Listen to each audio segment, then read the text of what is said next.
Circular motion को हमने दो पार्ट्स में डिवाइड किया हुआ है, पहला काइनेमेटिक्स, दूसरा डायनेमिक।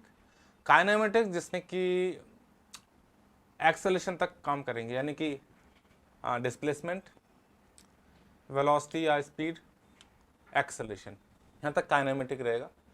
ये पोर्शन को काइनेमेटिक क्यों कहते हैं मैं पहले भी बता चुका हूँ, अभी भी बता रहा हूँ। काइनेमेटिक मतलब होता है आपका जिसमें कॉज की बात नहीं आती, यानी कॉज कौन है, फोर्स है भाई। जैसे ही कॉज आ जाता है मोशन का, चाहे मोशन स्ट्रेट लाइन मोशन हो, रेक्टिलिनियर मोशन जो हमने पढ़ी है ऐसे और ऐसे, चाहे आपका प्रोजेक्टाइल हो, चाहे कोई भी मोशन हो, जब तक कॉज यानी फोर्स नहीं है तब तक काइनेमेटिक्स रहता है।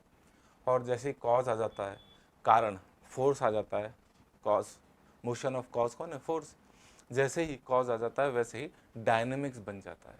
तो शुरू में हम पढ़ेंगे काइनेमेटिक्स। काइनेमेटिक्स में शुरुआत वही एंगुलर डिस्प्लेसमेंट कि भाई एक बात याद रखें, क्या याद रखें, अगर लीनियर या ट्रांसलेटरी मोशन था तो पार्टिकल ए से बी तक गया तो ये उसका डिस्प्लेसमेंट हुआ करता था, और इसी डायरेक्शन में हम कहते हैं भाई उधर जा रहा है तो ठीक है वेलोसिटी होगी, और अगर इसकी स्पीड इधर इंक्रीज करें तो एक्सेलेरेशन हो गया, है ना। तो डिस्प्लेसमेंट, एक्सेलेरेशन, वेलोसिटी ये लीनियर टर्म थी, या आप इसको कह सकते हो translatory, linear displacement, linear acceleration, linear velocity भी कह सकते हैं, जर्नली ट्रांसलेटरी वर्ड यूज करते हैं। लेकिन अब क्या होगा, अब कुछ और चेंज हो रहा है। क्या चेंज हो रहा है, डिस्प्लेसमेंट की जगह आ गया है एंगुलर डिस्प्लेसमेंट, मतलब एंगल आ गया है। तो है क्या, बात यह है, अगर कोई पॉइंट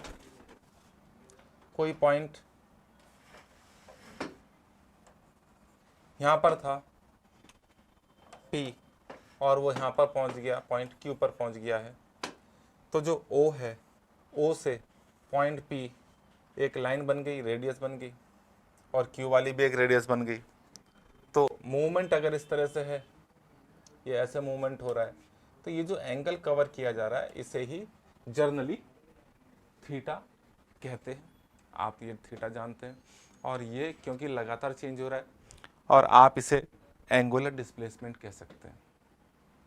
थीटा की जगह डेल्टा थीटा लिख सकते हैं, डी थीटा लिख सकते हैं। जैसे कि एस होता था तो हम डेल्टा एस लिख देते थे, टोटल डिस्टेंस अपन टोटल टाइम, याद आ रहा है कुछ आपको? Yes sir. तो वैसे ही यहाँ पर भी होगा, टोटल डिस्टेंस अपन टोटल टाइम, टोटल, है ना। तो यहाँ पर हो जाएगा टोटल एंगुलर डिस्टेंस, वहाँ डिस्टेंस था, यहाँ एंगुलर डिस्टेंस है ना। अब एंगुलर डिस्टेंस क्या कहेंगे, उसकी जगह एंगुलर डिस्प्लेसमेंट डिस्टेंस, मतलब वही जैसे वहाँ होती थी, जोड़ देंगे, वो एडिटिव होगी। वहाँ होता था लीनियर एक्सेलेरेशन, इधर होगा एंगुलर एक्सेलेरेशन। वहाँ होता था लीनियर वेलोसिटी, इधर होगी एंगुलर वेलोसिटी, एंगुलर स्पीड, ऐसे ही चेंज होता जाएगा। लेकिन बेसिकली हो क्या रहा है, तो पार्टिकल ने अगर यहाँ से शुरू किया t इक्वल्स टू 0 पर यहाँ था, और कुछ time t equals to t पर वो पहुँच गया पॉइंट Q पर पहुँच चुका है, और यहाँ से यहाँ तक का जो डिस्प्लेसमेंट है, वो ये जो लेंथ है, कर्व की लेंथ अगर s है, रेडियस r है, तो फिर क्या हो जाएगा, एक रिलेशन भी होता है s equals to R theta, याद है कि नहीं है? s equals to R theta एक रिलेशन होता है। s यहाँ पर क्या होता है, आर्क होता है, लेंथ ऑफ आर्क क्या होता है, length of R. R for radius radius of arc, ये जो एंगल एंगुलर लिखते थे, डिस्प्लेसमेंट। अब एंगुलर डिस्प्लेसमेंट लिख देंगे तो क्या फर्क पड़ जाएगा, एंगुलर डिस्प्लेसमेंट। हालांकि यहाँ पर डेल्टा थीटा लिखा हुआ है, कोई इशू नहीं है, वो तो हमारे कहने सुनने समझने की बात होती है, कहीं तो हम डी थीटा लिख देते हैं, कहीं डेल्टा थीटा लिख देते हैं, है ना। तो जैसे यहाँ लिख रखा है डेल्टा थीटा एंगुलर डिस्प्लेसमेंट, है ना, angle equals to arc upon radius. खैर, यहां से एक चीज मैं आपको बताऊं, अभी थोड़ी देर के बाद में आएगा, मैं अभी से बता देता हूं। अगर मैं इसको डिफरेंशिएट करूं तो डिफरेंशिएट करने पे दोनों तरफ डिफरेंशिएशन टाइम के रेस्पेक्ट में, तो ds बाई dt हो जाएगा। r एक कांस्टेंट है क्योंकि चेंज क्या हो रहा है, एंगल चेंज हो रहा है, r तो कांस्टेंट है, r भरा जाएगा अंदर d थीटा बाई dt। तो ये ds बाई dt क्या होगा, बोलो? वेलोसिटी। r तो वही है d थीटा बाई dt, जैसे ds बाई dt होता था वेलोसिटी, ds बाई dt क्या होता था, वो होता था लीनियर वेलोसिटी कह सकते हो आप उसको, या ट्रांसलेटरी लीनियर वेलोसिटी कह दिया। यहां पर d theta by dt angular speed हो जाएगा या एंगुलर वेलोसिटी हो जाएगा, उसको ओमेगा से शो करेंगे। बोलिए समझ में आया नहीं आया? अभी से इंट्रोड्यूस कर दिया मैंने। s equal to R theta, वो यहां से क्लियर है भाई। ये s का मतलब है ये लेंथ कौन सी, पी क्यू है ना, ये वाली। तो s equal to R theta, differentiation किया या डिवाइड किया टाइम से, तो क्या हुआ, v equal to R omega. अब ओमेगा क्या हो गया, d थीटा बाई टी, यानी rate of change of angle with respect to time. होगी नहीं होगी, क्या हो, ये क्या होगा, एंगुलर स्पीड होगा। Is that clear everybody, yes और नो? यस। इसी में थोड़ा आगे बढ़ जाएं तो अभी से देखो, इसका भी डिफरेंशिएट कर देता हूं मैं, तो D V by D T, R बाहर आ जाएगा, दिख रहा है, दिख रहा है, चलो अंदर बचेगा D omega by D T.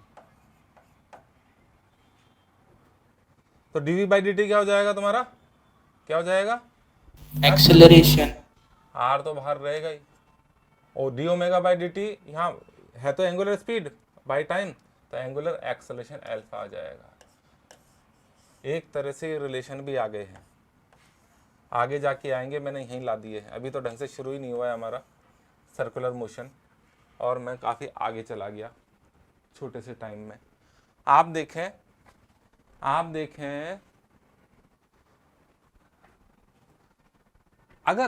अगर इसको मैं पाथ को ऐसे कैसे देखेंगे बिना मेरे दिखाए, चलो दिखाता हूं मैं आपको।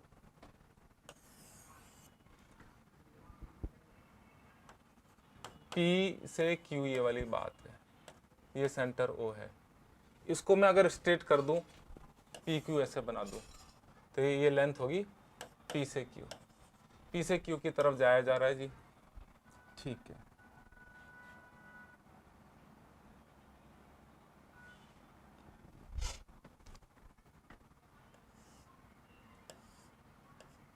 ये एंगल कवर किया गया थीटा P से Q के लिए, ये रेडियस R।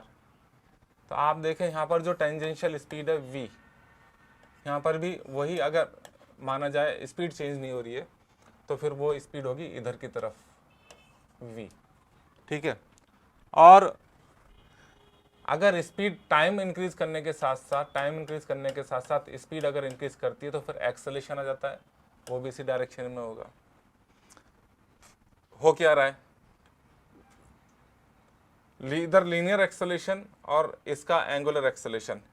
अच्छा एक बात मैं आपको बता दूं, अच्छा रिलेशन क्या आया था अभी हमारा आया था, S equal to R theta आया था, V equal to R omega आया था, A equal to R alpha आया था।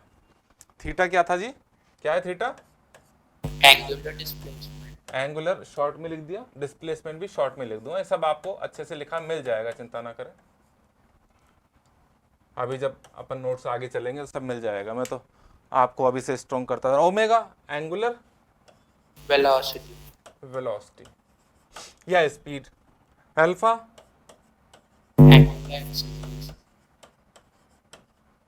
ये तो आप जानते ही हो, ये तो लिखने की जरूरत नहीं है ना मुझे। No sir. एक तरह से ये पी क्यू डिस्टेंस क्या हो गया, एस हो गया, है ना।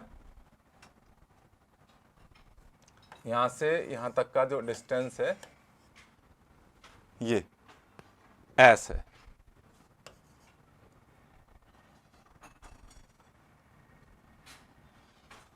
तो इस तरह से इसको स्ट्रेट करके मैंने ऐसे किया कि भी लीनियर एक्सेलरेशन तो एंगुलर, अच्छा एक और बात है, अपने राइट हैंड को खोलो ऐसे, एंगल की डायरेक्शन में अपनी उंगलियों को टर्न करो, तो थंब किधर जा रहा है, आउटवर्ड जा रहा है, राइट हैंड रूल। तो जो एंगुलर स्पीड है भाई, एंगल भी एक वेक्टर है, लेकिन छोटा एंगल वेक्टर है, बड़ा एंगल वेक्टर रूल्स को फॉलो नहीं करता है। अभी छोटे छोटे बड़े की बात पर मैं नहीं जा रहा हूँ, लेकिन ये तो क्लियर है कि वो डिस्प्लेसमेंट है, विच मीन्स वेक्टर है। तो भैया डायरेक्शन कहाँ बताएंगे, तो आप जरा गौर से देखो, डायरेक्शन कैसे बताते हैं एंगल की, ऐसे नहीं कि एंटी क्लॉकवाइज क्लॉकवाइज, तो बोलने की बात है। सर्कुलर मोशन में, मोशन की डायरेक्शन में अपनी मोशन ऐसे हो रही है ना, एंटी क्लॉकवाइज, उंगलियों को टर्न करो, थंब किधर जा रहा है, थंब बाहर जा रहा है, आउटवर्ड। तो फिर आउटवर्ड जो है, जैसे मैं कहूँ आउटवर्ड, तो मैंने डॉट से शो कर दिया, dot for outward, dot outward, तो ये omega, dot theta, angular displacement की डायरेक्शन भी dot outward, angular speed, angular velocity की डायरेक्शन भी डॉट आउटवर्ड। अल्फा की डायरेक्शन डिपेंड करती है, अल्फा की डायरेक्शन डिपेंड करती है, अल्फा इज एंगुलर एक्सेलरेशन। अच्छा एक बात बताओ, अगर इधर इस डायरेक्शन में स्पीड बढ़ती तो एक्सेलरेशन किधर होता, मेरी उंगली की डायरेक्शन में, लेफ्ट से, मेरे लेफ्ट से राइट, हाँ कि ना, हाँ कि यस सर, यस सर, अगर स्पीड डिक्रीज होती पी से क्यू की तरफ तो एक्सेलरेशन किधर होता, अपोजिट डायरेक्शन। अपोजिट डायरेक्शन में। अब जरा इधर देखो, अगर एंगुलर स्पीड इंक्रीज करती तो फिर अल्फा सेम जिधर एंगुलर स्पीड की डायरेक्शन होती है, यानी थंब आउटवर्ड, तो फिर डॉट होता, कौन, अल्फा। अगर एंगुलर स्पीड डिक्रीज कर रही है तो फिर, अगर एंगुलर स्पीड डिक्रीज कर रही है तो फिर अल्फा क्या हो जाएगा, क्रॉस, क्रॉस का मतलब होगा इनवर्ड्स।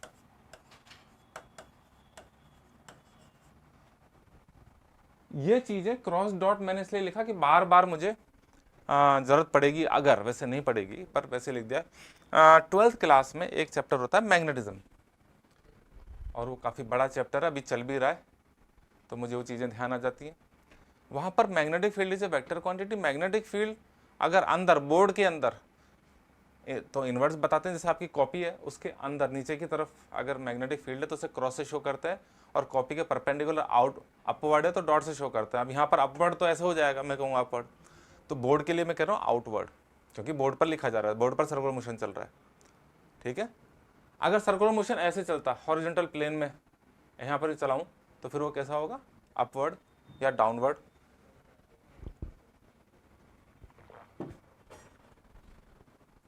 फिर से समझिए, फिर से समझिए,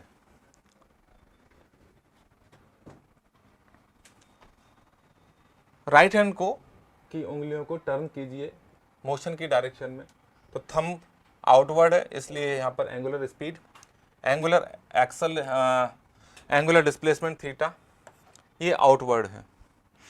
अगर स्पीड इंक्रीज करती, एंगुलर स्पीड अगर इंक्रीज करती तो एक्सेलरेशन आता, एंगुलर एक्सेलरेशन, और वो सेम डायरेक्शन में होता। लेकिन अगर एंगुलर स्पीड डिक्रीज करती तो फिर अल्फा, यानी अल्फा की डायरेक्शन क्या होती है, अंदर अपोजिट डायरेक्शन में होता है, जैसे कि यहाँ पर हो रहा था लीनियर। क्या मेरी बात समझ में आ रही है सभी को, बोलो यार। Yes, sir.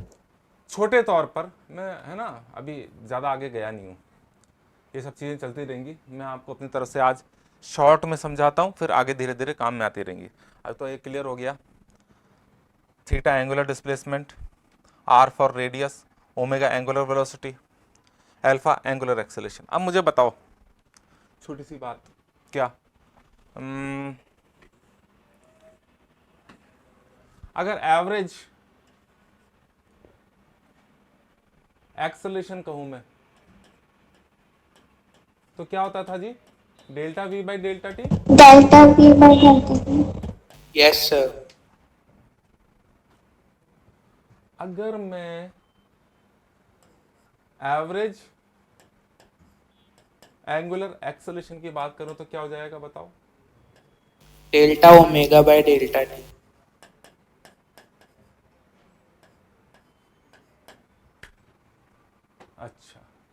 अगर मैं बात करूं इंस्टेंटेनियस एक्सेलरेशन, क्या हो जाता था?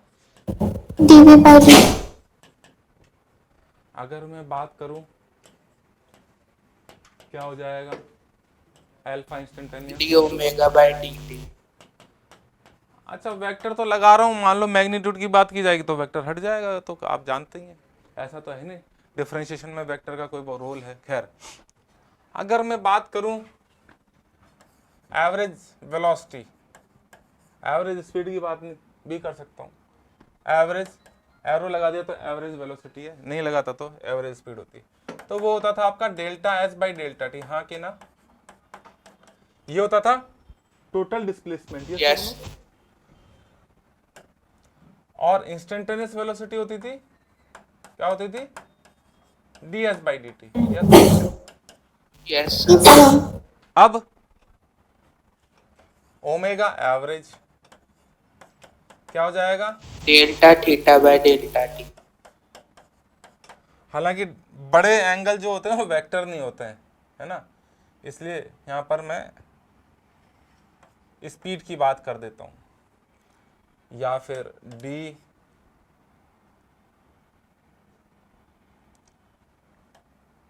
ओमेगा इंस्टेंटेनियस क्या हो जाएगा? D d theta by theta by dt.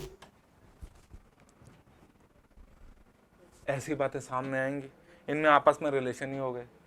समझ गए कि नहीं समझ गए? Yes, sir.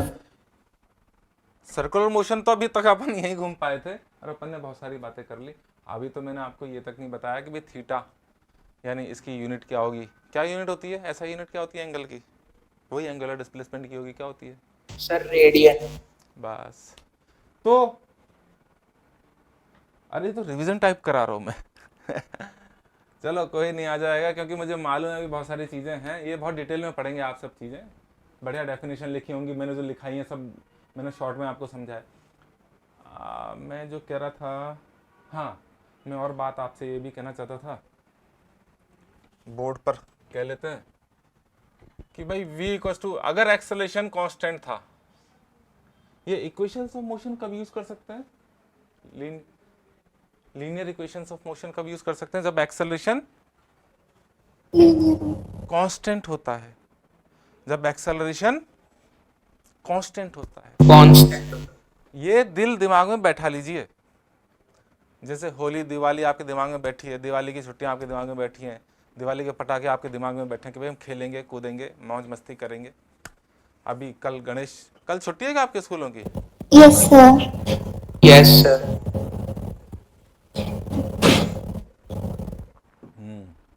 तो एक्सेलरेशन कांस्टेंट होता है, तभी आप ये यूज करेंगे, दिमाग में बैठा लीजिए v equals to U plus A T. क्योंकि जब ये आएगा ना सामने तो मैं कहूँगा मैंने तो पढ़ा दिया आपको। आज आएगा 2 दिन बाद में, क्या आएगा 2 दिन बाद में?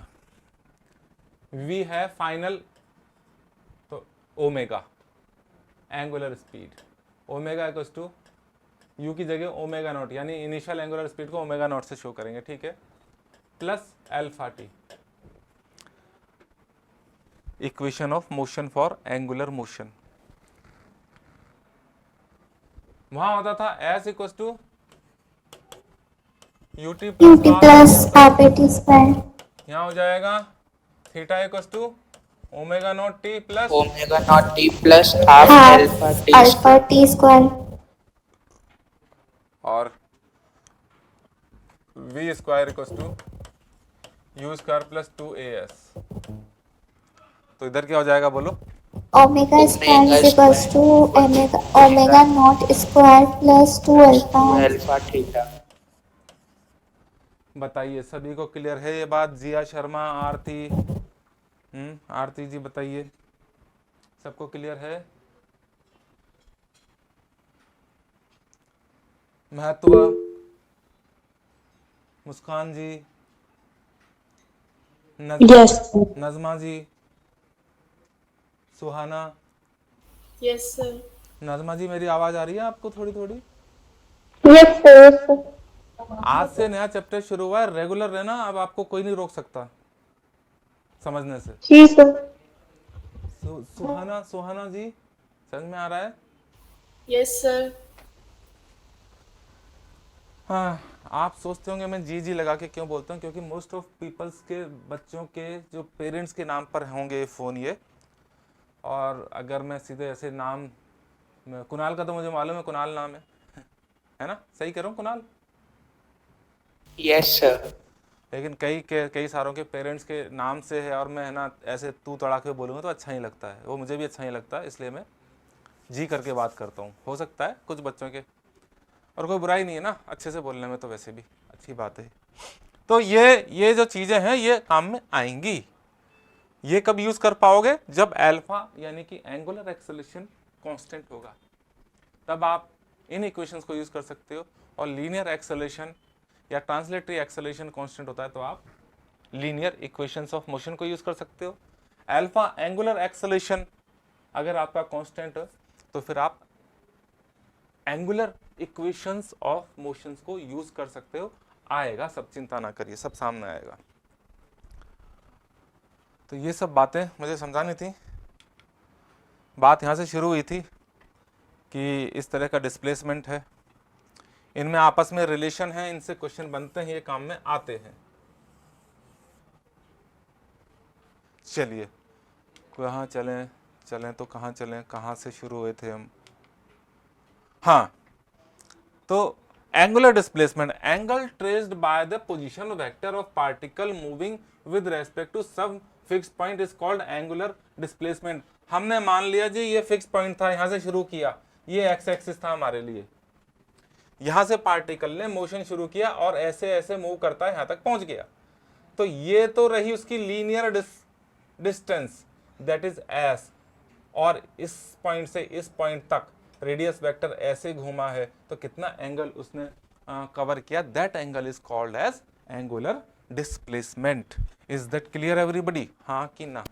चलिए बहुत बढ़िया।